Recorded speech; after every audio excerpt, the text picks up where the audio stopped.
We were met by a costumed guide when we arrived in St. John, New Brunswick, Canada, and were taken straight to the reversing falls. Twice a day the powerful tides of the Bay of Fundy rise above the level of the river, pushing the water upstream and causing the rapids to run in the opposite direction, and the St. John River to flow backwards. We arrived here at low tide, where the river was flowing so rapidly it was difficult to control the boat.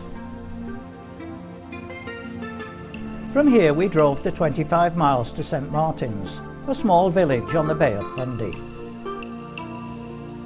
The difference in height between low and high tide can reach 16 metres. When the tide is out, the pebble beach stretches for miles. At the back of the beach are caves where the high tides have gouged into the soft rock.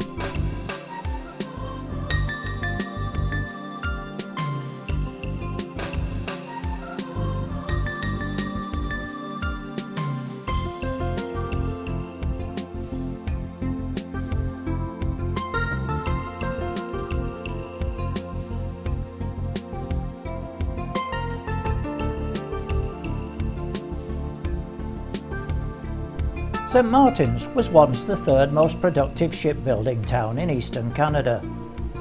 Now the main industry is tourism.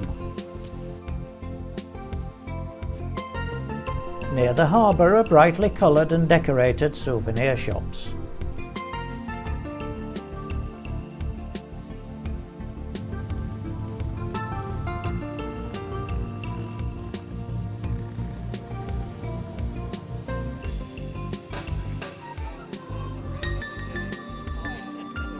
The old lighthouse is now the tourist information office. The harbour is at the mouth of the river, which is almost dry at low tide. It's crossed by two covered wooden bridges. Back in St. John we went to King's Square, where the paths take the shape of the Union flag.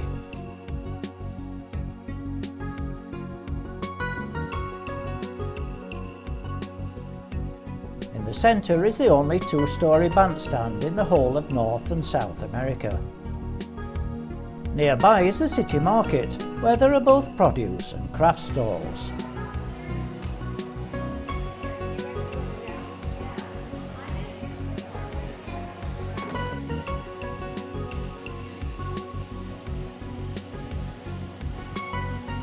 We bought a hummingbird at this shop. Then we went back to the reversing falls. By now the tide was coming in and the water was flowing upstream over the rapids.